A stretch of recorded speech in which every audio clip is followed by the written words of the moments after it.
시편 139편입니다. 1절부터 마지막 절까지 교독하겠습니다. 조금 길지만 한 절씩 교독하겠습니다. 제가 먼저 읽겠습니다. 주님께서 나를 샅샅이 살펴보셨으니 나를 환히 알고 계십니다.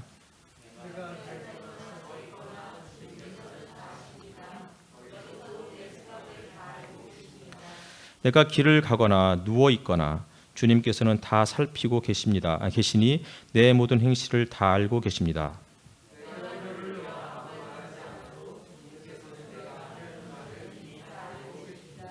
주님께서 나의 앞뒤를 두루 감싸 주시고 내게 주님의 손을 얹어 주셨습니다.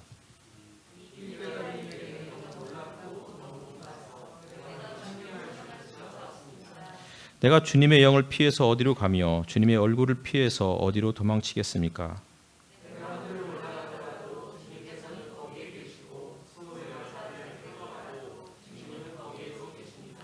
내가 저 동력 너머로 날아가거나 바다 끝 서쪽으로 가서 거기에 머무를지라도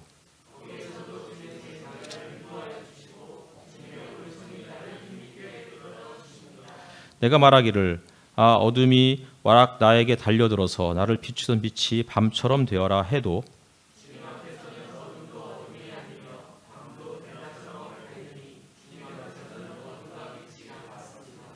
주님께서 내 장기를 창조하시고 내 모태에서 나를 짜 맞추셨습니다.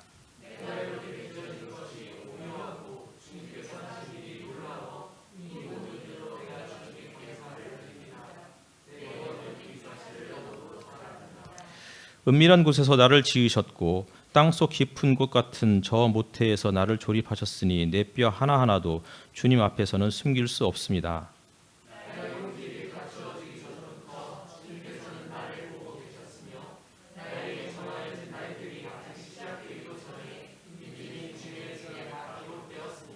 하나님, 주님의 생각이 어찌 그리도 심오한지요, 그 수가 어찌 그렇게도 많은지요.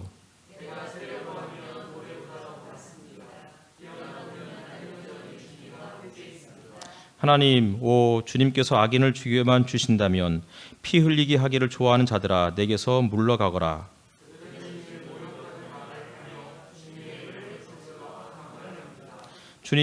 주님을 미워하는 자들을 내가 어찌 미워하지 않으며 주님께 대항하면서 일어나는 자들을 내가 어찌 미워하지 않겠습니까?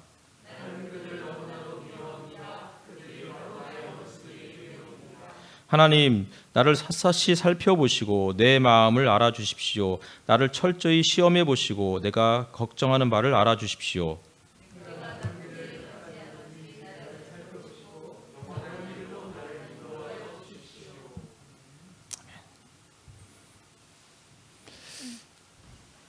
인사 나누실까요? 우리 앞뒤 잡고 계신 분들, 현장에 계신 분들, 그리고 온라인으로 함께 하신 분들도 이렇게 인사 나누셨으면 좋겠습니다.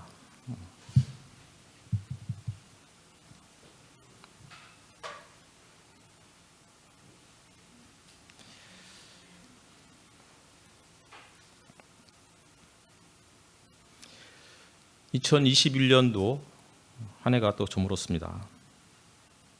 이제 잠시 후면 이제 35분 뒤죠. 35분 뒤면 2022년도가 또 시작이 됩니다. 코로나 시기를 2년 이제 지냈죠, 그렇죠? 그 2년을 지내면서 오히려 작년보다 올해가 더 많이 힘들었지 않았을까? 더 많이 우울했고 또 더 많이 눈물을 짓지 않았을까? 우리 주변에 그런 사람들이 더 많았을 것 같아요. 작년에는 코로나가 터졌고 그래도 몇 개월 지나면, 적어도 1년 정도 지나면 모든 것들이 원 상태로 돌아올 것이다 라는 내심 그런 기대를 했었는데, 그러나 또다시 1년이 지나고 이 과정을 거쳐가면서 참 버티기 힘들겠다라는 이런 생각들을 많은 분들이 하고 있을 것 같습니다. 오늘 오후에 이제 배가 좀 출출해서 그 작은 이렇게 일종의 구멍가게라고 그러죠. 거기에서 이렇게 어묵을 좀 사 먹으러 갔습니다. 근데 가게에 손님이 하나도 없었습니다. 그리고 가게 주인이 나왔는데 생각보다 젊으셨어요. 한 30대 중반. 그래서 이제 제가 그 어묵 국물을 이렇게 한 컵을 주시길래 이렇게 마셨는데 굉장히 맛있더라고요. 굉장히 정말 맛있다고 그렇게 말씀드렸더니 맛은 있다고 사람들이 글을 많이 이렇게 달아주시기도 하고 그렇게 말씀도 해주시는데 그런데 손님이 너무 없다고. 그리고 정말 버티고 버텼다가 이제는 더 이상 버틸 수가 없어서 한 달까지 더 생각해보고 가게를 접을 것 같다고 이런 이야기를 하셨는데 참 마음이 아팠습니다.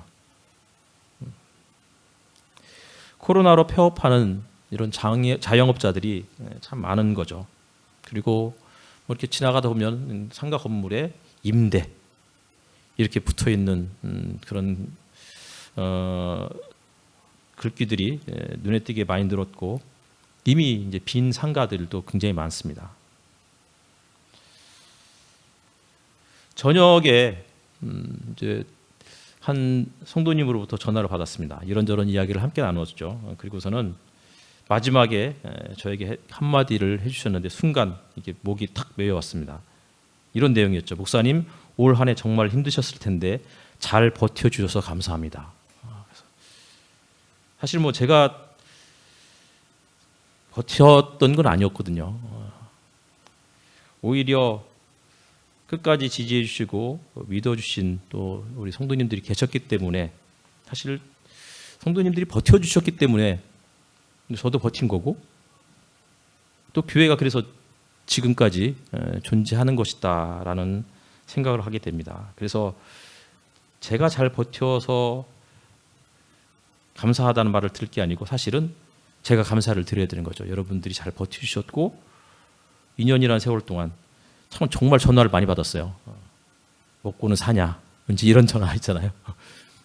작은 교회 목사들이 그 겪는 그런 가장 큰 이제 불안이 이제 이 생존의 문제니까. 그런데 저희는 잘 버텼고 지금까지 살아왔던 것은 또 성도님들이 계셨기 때문인 거죠. 우울하고 힘들었던 그런 순간에도 잘 버틴 꿈 있는 교회가 참 대단하다. 꿈 있는 교회 성도들이 참 대견하다. 이런 생각이 또 들기도 하고 또 그런 상황 속에서 여러분 각자 한 사람 한 사람이 참 그래도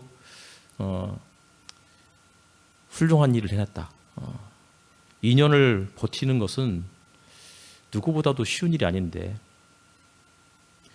그러니까 먹고 사는 문제뿐만 아니라 거기다가 가정 그리고 교회 이것까지 함께 어깨에 짊어지고 가는 거잖아요. 그러니까 참 쉽지 않은 상황인데도 함께해 주신 여러분들이 계셨기 때문에 지금 그래도 우리가 잘 버텼다라고 생각합니다. 그러니까 일단은 여러분 스스로의 어깨를 이렇게 토닥거려도 될 것 같아요. 여러분 스스로가 잘 버텨주신 거예요. 대견하다라고 하면서 뭐 이렇게 늘 속으로 혹은 때로는 뭐 그냥 거울을 보면서 그냥 여러분 스스로 어깨를 토닥이면서 잘 버텼다, 나 대단하다 이렇게 말씀하셔도 충분히 여러분들은 그럴 이야기를 들을 수 있는 자격을 갖추신 분들입니다. 그리고 뭐 나 혼자 버틴 건 또 아니잖아요, 그렇죠? 내 주변에 누군가가 있었기 때문에 버틴 거예요.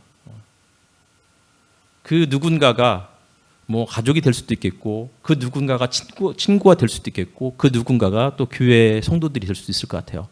이런 분들이 또 계셨기 때문에 그냥 힘들고 어려웠고 때로는 외로웠는데 그래도 그분들이 계셨기 때문에 지금 우리가 이 자리에 함께 있는 거죠. 그러니 옆 사람들도 토닥임을 받을 수 있는 그런 자격을 갖추었다고 생각합니다. 잘 버틴 나 자신도 대견하고 함께 이 시기를 견뎌온 우리 주변의 교우들, 가족들, 친구들 그 사람들도 대단하고 그러면서 또 한편으로는 잘 버틴 나 자신 그리고 함께 버텨온 우리 주변의 사람들 그 뒤에 배후에 보이지 않는 손으로 함께 하신 우리 하나님의 함께 하심, 동행해 주심, 이런 것들이 있었기 때문에 또 그게 가능한 일이 아니었을까, 이런 생각도 해보게 됩니다. 그 보이지 않는 손 때문에 나 자신이 버틸 수 있었고, 우리 형제 자매들이 버틸 수 있었고, 형제 자매들의 눈 속에 있는 예수 그리스도, 그분이 계셨기 때문에 우리가 지금까지 생존할 수 있었던 것은 아니었을까. 그러니까 이게 이제 보네포가 했던 말이기도 하지만, 예수 그리스도는 상대방의 형제 자매의 눈 속에 있다는 거예요. 내가 나의 나됨을 알 수 있는 방법은 형제 자매들, 내 주변에 다른 사람들이 있었기 때문에 나를 알 수 있는 거죠. 다른 사람이 없으면 나는 절대 나를 볼 수가 없는 거예요. 그래서 지난주 설교 때도 말씀드렸지만, 인간은 관계적 존재. 뭐라고 했죠, 영어로? Being in the relation with others라고 했죠, 그렇죠? 그러니까 누군가와 함께 관계를 맺으면서 내가 존재하는 거예요. 다른 사람이 없으면 나는 아무것도 아닌 거죠. 보이지 않는 그 손이 내 곁에서, 또 때로는 내 뒤에서 함께 하셨던 것이죠. 그 보이지 않는 손이 내 곁에서 혹은 내 뒤에서 함께 하셨을 뿐만 아니라 형제 자매들, 그분들 곁에도 함께 하셨고, 그분들 뒤에서도 그분이 또 늘 이렇게 보호해 주시고 지켜주셨기 때문에 2년이라는 이 시간들을 우리가 견디어냈다고 생각합니다. 그 보이지 않는 손 때문에 룻기에 있는 말씀처럼 살아있는 자와 죽은 자 같은 나에게 은혜 베푸시기를 그치지 아니하셨던 것인 거죠. 살아있는 자와 죽은 자 같은 나. 그러니까 보이지 않는 그 손이 살아있는 자 그리고 죽은 자와 같은 나. 누구겠어요? 나오미와 같은 사람이고 룻과 같은 사람이고, 그냥 홀로 버림받은 존재. 우리 하이데거가 그런 얘기를 했다고 했잖아요. 우리 예전에 우리 전교인 수련회 때 오셨던 그 강사님이 하셨던 말씀이기도 해요. 그분이 오셔서 그분이 이제 누가회의 간사님이시기도 했고, 하이데거 말씀을 하시면서 피투적 존재, 기투적 존재, 이런 얘기를 하셨어요. 잘 모르시죠? 기억이 안 나시죠? 참석을 대부분 다 알았을 테니까요. 이제 인간이라는 게 그런 존재라는 거예요. 던져진 존재인 거야. 근데 피투적인 거죠. 던져진 거지. 근데 던져진 존재이지만 그 안에서도 나름의 삶의 의미를 찾아가는 사람들, 기투적 존재라고 그렇게 이야기를 하는데, 어쨌든 우리가 이 땅에 던져진 존재인 거예요. 나오미처럼 혹은 룻처럼 버림받은 거잖아요.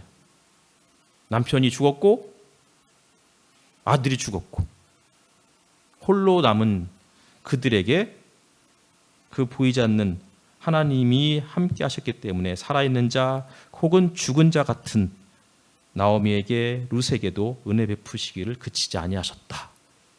이게 룻기의 고백이에요. 룻기를 우리가 작년인가 공부를 했었는데, 아닌가요? 벌써 재작년이겠구나. 그때 룻기를 들었던 여러분들이 여기 계시죠? 저희 집에서도 몇 주 했고 막 그랬었어요. 그때는 이제 교회 공간이 없어가지고서 너무 좋았다고 그렇게 이야기를 아무도 안 믿으시는데 편 목사님이 좋았다고 그랬어요. 편 목사님이 좋았다고 그랬어요. 진짜 정말 좋은 거죠, 이게. 사람이란 어떤 존재일까요? 사람이 도대체 뭘까요? 사람은 이 땅에 존재한다는 사실 자체로 만족할 수가 없어요. 그렇잖아요. 살아간다. 그게 우리에게는 별로 중요한 게 아니에요. 피투성이잖아요. 그냥 던져진 거잖아.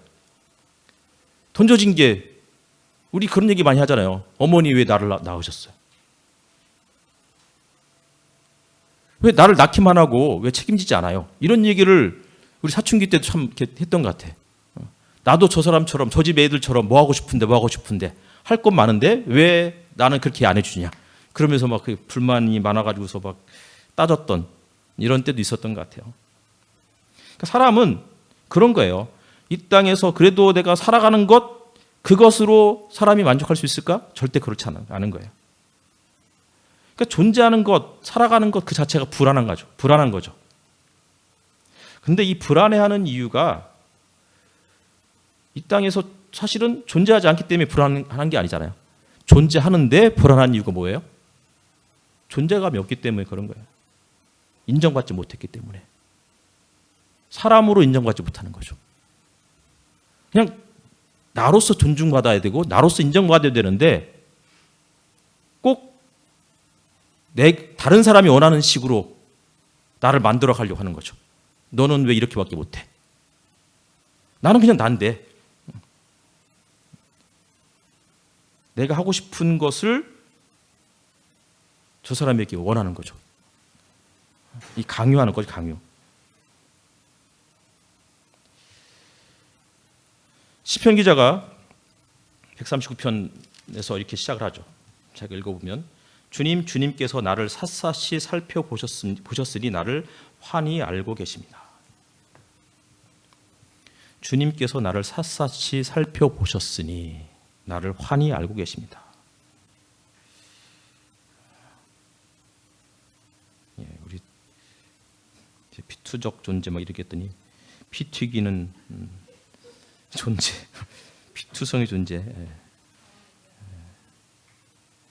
예, 재밌네요. 3년 전이라고 김은미 자매가 그렇죠. 저도 좋았어요. 이현아 자매가 좋았다고 그러면 진짜 좋은 거예요. 그때 묻기가 좋았다는 얘기거든요, 지금. 예. 이 세상에서 살아가는데 인정받지 못하고 내가 그냥 나로서 그 자체로서 존중해주지 않기 때문에 불안하고 그렇기 때문에 살 의미를 못 찾는 거잖아요. 그런데 시편 기자가 그렇게 얘기하는 거예요. 주님께서 나를 샅샅이 살펴보셨으니 나를 환히 알고 계십니다. 나를 내 말할 수 없는 아픔, 고민 이런 것들을 주님이 다 알고 계신다는 거예요. 사람은 누군가가 알아줄 때 사실은 살 수 있는 거예요. 누군가가 나를 존중해주고 인정해줄 때 그냥 그 모습 그대로 그 자체로 인정해줬을 때 그래 난 살 수 있어. 제가 한 2주를 하여튼 제 어렸을 때 간증 비슷하게 했었잖아요. 제가 연말이 되면 늘 이제 그런 이야기들을 했었던 것 같은데 가장 힘들었을 때 교회 주일학교 선생님이 저한테 오셔서 했던 얘기가 그거였어요. 남씨가 누군가 너를 위해서 기도하고 있어. 이 한마디. 그 한마디가 나를 기억해 주는 사람이 있구나. 나를 인정해 주는 사람이 있구나. 그 한마디가 가장 힘들었던 가장 방황할 수 있을 그 시기를 견디게 하는 힘이 되었다는 거예요. 그런데 그 주일학교 선생님뿐만 아니라 시편 기자가 이야기하는 것처럼 하나님이 샅샅이 나를 살펴보셨고 환히 알고 계신다는 거예요. 우리 뭘 알겠어요? 우리의 그 누구에게도 말할 수 없는 그 아픔을 아신다는 거겠죠. 시편 기자는 하나님께서 우리 자신 말할 수 없는 정말 여기 보면은 우리가 그 유명한 말씀 있잖아요. 내가 주님의 영을 피해서 어디로 가며 주님의 얼굴을 피해서 어디로 도망치겠습니까? 말할 수 없는 고민을 안고 있는 거예요, 이 사람도. 그런데 주님이 알고 계신다는 거예요. 그거 알고 있어. 사람이 알아주는 것만으로도 감격스러운데 나를 창조하신 여기는 조립하셨다 이런 얘기를 썼잖아요. 내 뼈를 내 살을 조립하신 그분이 나를 알고 계신다는 거예요. 이러니 어찌 우리가 감격하지 않을 수 있겠으며 어찌 우리가 버틸 수 있는 힘을 얻지 못하겠냐 이거죠. 그분이 나를 환히 알고 있다는 사실을 시편 기자가 어떻게 알았을까요? 무엇이 그분이 함께 하신다는 사실을 확신하게 했던 것일까요? 139편을 읽다 보면 아신다라는 표현이 반복해서 등장을 해요. 영어 성경을 찾아보니까 7번 나오더라고요. 그리고 공동 번역은 아신다, 알아주셔서 이게 10번이나 나와요. 하나님께서 시인의 무엇을 알아주시길래 이리도 이 표현을 반복해서 사용하고 있는 것일까? 한마디로 시인의 행동거지 일거수일투족을 주님이 아시고 시인의 고민, 그의 아픔, 그의 처지를 그분이 알고 계시되 어떻게 한다고요? 속속들이 알고 계시다. 이렇게 고백하고 있는 거예요. 그러니까 이렇게 이야기하는 거죠. 하나님 주님의 생각이 어찌 그리도 심오한지요. 참 그 수가 어찌 그렇게도 많은지요. 내가 세려고 하면 모래보다 더 많습니다. 깨어나 보면 나는 여전히 주님과 함께 있습니다. 그러니까 잠들 때는 버림받을까 봐, 혼자일까 봐 두려운 가운데서 잠이 들었는데 깨어나 보니까 여전히 주님이 나와 함께 하신다는 이런 고백을 할 수 있는 것이 그게 성경이 아닌가 싶어요. 성찰, 무슨 뜻이죠? 자신이 한 일을 깊이 되돌아보는 일, 이게 성찰이라고 그래요. 나를 돌아보는 일이 성찰이라면 시인은 자신을 돌보시는 그분을 지금 돌아보고 있는 거예요. 나를 돌아보는 것이면 어쩌면 나르시시즘에 빠질 수 있는데 나를 돌보아 주신 그분을 지금 보고 있는 거죠. 그래서 16절에 나의 형질이 갖추어지기도 전부터 이렇게 표현하고 있는 거예요.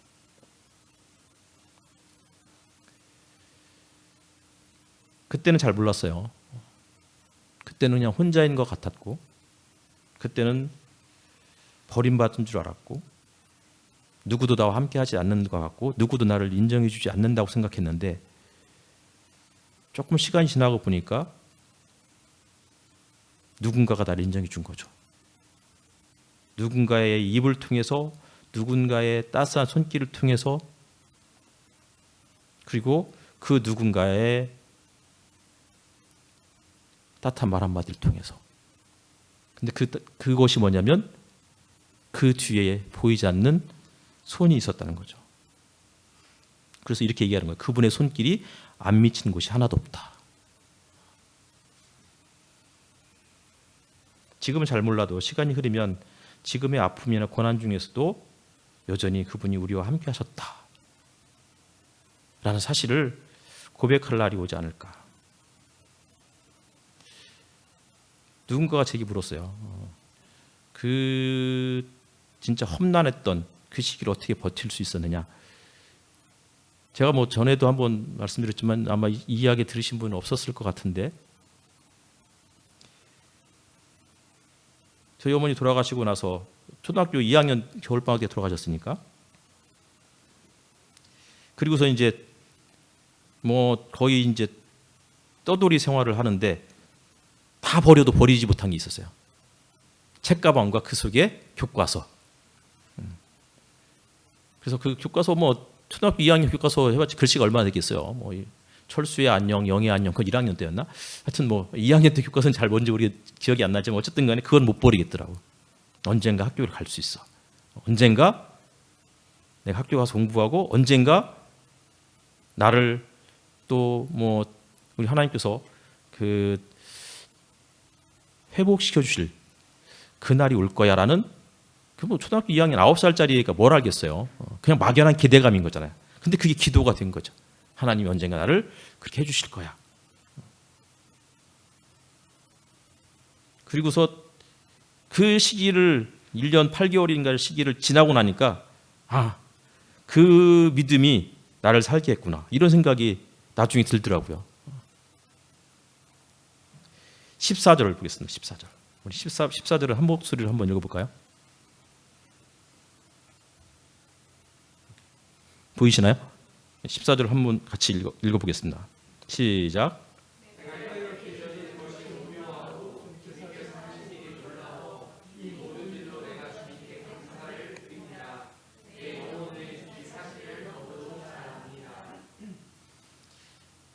새 번역이 이렇게 표현하고 있어요. 근데 조금 요 번역은 시적인 표현이 아니다. 그러니까 덜 시적이다 이런 생각이 들어요. 이게 공동 번역이 이렇게 되어 있어요. 내가 있다는 놀라움, 하신 일의 놀라움, 이 모든 신비들 그저 당신께 감사합니다. 당신은 이 몸을 속속들이 다 아십니다. 무슨 얘기예요? 제일 중요한 것. 내가 있다는 놀라움, 하신 일의 놀라움, 이 모든 신비들. 멋있죠? 개역 성경이라든지 혹은 새 번역에서는 이게 잘 살아나지 않았는데 공동 번역은 이렇게 번역했다는 거예요. 내가 있다는 놀라움.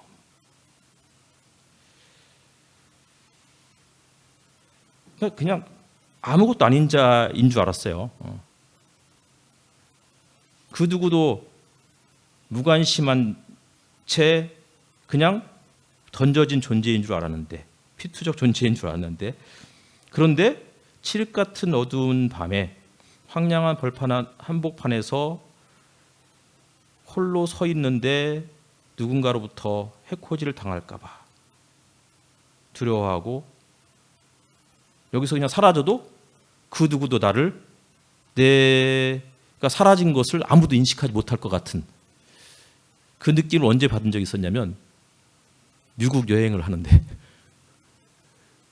사막을 다녔어요. 여행을 다녔어요. 사막을 3박 4일 동안 캠핑을 다니는데, 이거 뭐 몇 시간을 달려도 사막인 거예요. 그러다가 여기서 누군가가 나를 죽이면 사막의 황량한 곳에서 버려져도 나를 못 찾겠구나, 이런 생각이잖아요. 텐트를 치고 자는데 들짐승이들이 왔다 갔다 하는 소리가 다 들리는 거예요. 그런데 거기에서 들짐승이 나를 물어뜯고 죽여도 나를 구하러 올 사람은 아무도 없겠구나, 뭐 이런 생각들이 드는 거죠. 그런데 그런 상황 속에서 갑자기 내가 있다는 이 놀라움, 내가 있구나, 내가 존재하는 거구나, 나를 인정해주는 자가 있구나, 이것이 우리에게 살 힘을 얻게 하는 원동력이다 라는 생각이 드는 거죠. 며칠 전에 남아프리카 공화국에서 데스몬드 투투라는 주교가 돌아가셨어요. 그렇죠? 평화를 위해서, 인권운동을 위해서 평생을 하셨던 정말 훌륭하신 분이었는데, 이제 그분이 돌아가셨어요. 근데 뭐 남아공의 그 유명한 남아공 원주민들이 하는 그 표현 있죠. 우분투라는 거죠. 무슨 뜻이죠? I am because of you라는 뜻이죠. 그렇죠? 내가 있는데, 내가 있는 이유가 뭐예요? 당신 때문이라고. 당신이 있기 때문에 내가 있는 거라고. 우리 형제 자매들이 있었기 때문에 내가 있는 것이고, 내가 있기 때문에 형제 자매들이 있는 것이고, 그리고 나와 형제 자매들이 있는 이유는 그분이 계시기 때문이 아닐까. 그래서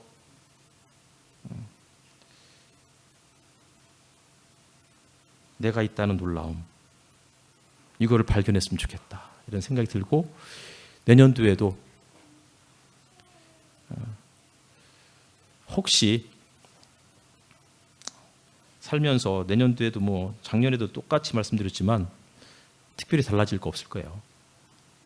우리의 삶이 크게 달라지지 않아요. 우리 그동안 그렇게 많이 살았잖아요. 다 경험해봤잖아요.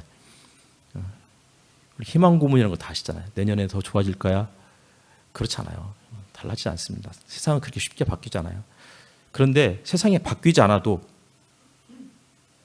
그냥 나는 나로서 존재해야 된다, 존재할 수만 있으면 그러면 살 수 있는 거예요. 그리고 그 옆에 우리가 함께 있잖아요. 그래서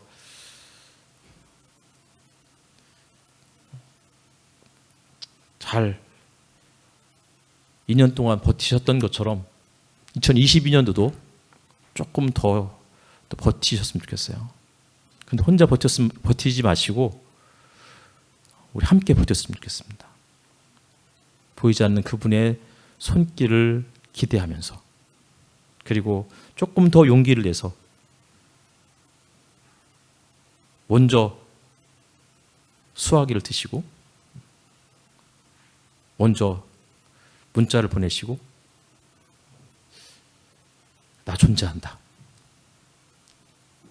그러니 당신도 함께 좀 힘을 내자. 이렇게 말할 수 있는 그러한 한 해가 되었으면 좋겠습니다. 내가 존재한다는 것 그 자체가 신비인 거예요. 내가 있다는 놀라움, 하신 일의 놀라움, 이 모든 신비들, 그냥 사는 것 자체, 이게 기적이고 조금 더 멋있는 말로 신비라고 말씀드릴 수 있을 것 같아요. 잘 버티는 2022년도 꿈이 있는 교회 성도들 되었으면 좋겠습니다. 기도하겠습니다.